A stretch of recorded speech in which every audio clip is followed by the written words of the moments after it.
প্রিয় দর্শক, আমও গেল, ছালাও গেল। একটা বড় ঘোষণা। হাইকোর্টের রায়ে হিতব্রতপন্থী তৃণমূলী রায় আসল তৃণমূল, এবং এখন থেকে অল ইন্ডিয়া তৃণমূল কংগ্রেস নামটা কেবলমাত্র তারাই ব্যবহার করতে পারবেন, এবং দলের সমস্ত ফান্ড, ভবন যা আছে সব এরাই ব্যবহার করবেন, কেউ বাধা দিতে পারবে না। তাহলে দিদির সাধের তৃণমূল কি হলো? সামান্য এদিক ওদিক করতে গিয়ে, ক্ষমতা ধরে রাখতে গিয়ে, পরিবারতন্ত্র খাড়া করতে গিয়ে যে বেকায়দা পজিশনটা হলো, এটা তো অকল্পনীয়। যাই হোক, সেই ব্যাপারেই হাইকোর্টের যে রায়, সেই ব্যাপারে ঋতব্রত ব্যানার্জি বলছেন। আপনারা সেইটা মন দিয়ে শুনুন। আচ্ছা, আপনাদের আজকে এখানে আমন্ত্রণ জানাবার কারণ যে একটি order, title suit number 965 of 2026 in the Court of Civil Judge, Sessions Division, এই যে অর্ডারটা হয়েছে, আমি প্রথমে অর্ডারটা জাস্ট যেরকম আছে একদম সেই অর্ডারটা আগে পড়ে দিচ্ছি, তারপর আমি 1, 2, 3, 4 করে অর্ডারটার মধ্যে আসছি। Ordered, the defendants and their men and agents are hereby restrained from creating disturbances to the National Working Committee elected at the special session held on 22/06/2026, constitutes the only lawful executive body authorized to administer the affairs of the All India Trinamool Congress. Along with the defendants, their agents, servants, associates, or any person claiming through them from representing themselves as office bearers of the party, are also restrained from interfering with the administration of the party, issuing directions or appointments in the name of the party, dealing with the party's records, funds, bank accounts, or properties, and communicating with constitutional or statutory authorities on behalf of the party.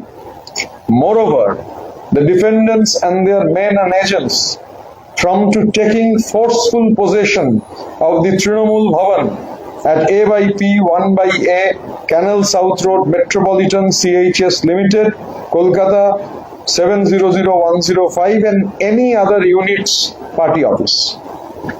এটা হচ্ছে order. এবার আমি অর্ডারের আমাদের সাধারণ তৃণমূল কংগ্রেসের কর্মীরা তারা এই স্যুটটা ফাইল করেছিলেন। ফাইল করার কারণ ছিল, কারণ 22 তারিখে অল ইন্ডিয়া তৃণমূল কংগ্রেসের যে স্পেশাল সেশন আমরা অর্গানাইজ করেছিলাম, যে স্পেশাল সেশন থেকে এনডব্লিউসি গঠিত হয়েছিল এবং শ্রী অরূপ রায় আমাদের চেয়ারপারসন নির্বাচিত হয়েছিলেন।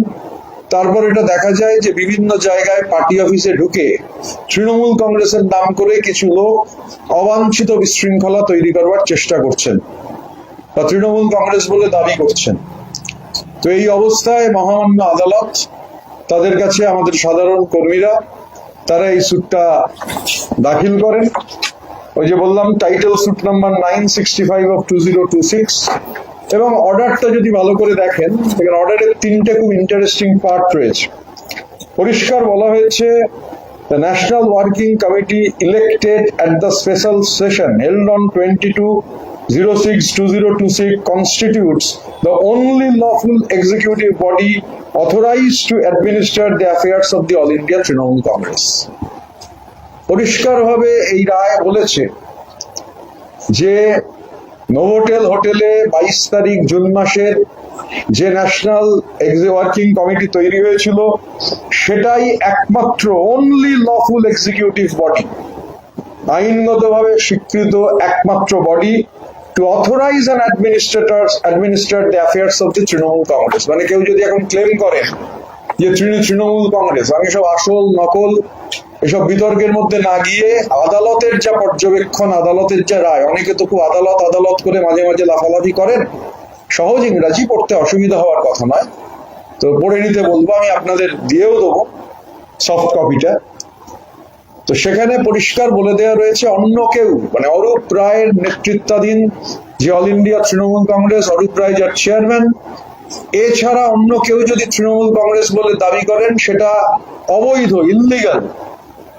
এই তৃণমূল কংগ্রেসই হচ্ছে একমাত্র, তাদের কাছেই অধিকার রয়েছে only lawful executive body, আমি আবার শব্দটা অর্ডার থেকে পড়ছি, only lawful executive body authorized to administer the affairs of the All India Trinamool Congress.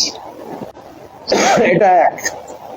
এরপরে দেখুন অর্ডারের মধ্যে রয়েছে যে কেউ claiming through them from representing themselves as office bearers of the party are also restrained. এই অল ইন্ডিয়া তৃণমূল কংগ্রেস যার chairperson Arup রায়, তা বাদ দিয়ে কেউ যদি কোথাও নিজেদের অল ইন্ডিয়া তৃণমূল কংগ্রেসের অফিস বেয়ারার বলে দাবি করেন সেটা অবৈধ, ইললিগাল এবং রেস্ট্রেইনড করা যাবে না।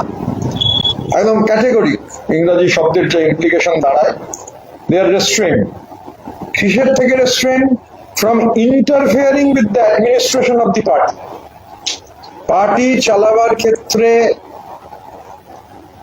কোন ধরনের ইন্টারফিয়ারেন্স অ্যাডমিনিস্ট্রেশনের ক্ষেত্রে পার্টির, সেটা অবৈধ, করা যাবে না। ডিরেকশন দেয়া যাবে না, ইস্যুইং ডিরেকশন আর appointments in the name of the party, পার্টির নামে কোনো ধরনের ডিরেকশন দেয়া যাবে না, কোনো ধরনের অর্ডার ইস্যু করা যাবে না। পার্টির রেকর্ড, পার্টির ব্যাংক অ্যাকাউন্ট, পার্টির ফান্ড, পার্টির সম্পত্তি, এগুলো কিচ্ছু করা যাবে না। They are restrained from interfering with all this. এবং তারপরও আরো গুরুত্বপূর্ণ বলছেন, I am communicating with constitutional or statutory authorities on behalf of the party. Constitutional, সাংবিধানিক এবং স্ট্যাটুটরি যে অথরিটি রয়েছে, যে কোনো অথরিটি হতে পারে, তাদের সঙ্গে অল ইন্ডিয়া তৃণমূল কংগ্রেসের নামে কোনো কমিউনিকেশন করা যাবে না। আপনি অন্য নামে করতে পারেন, কোনো প্রবলেম নেই।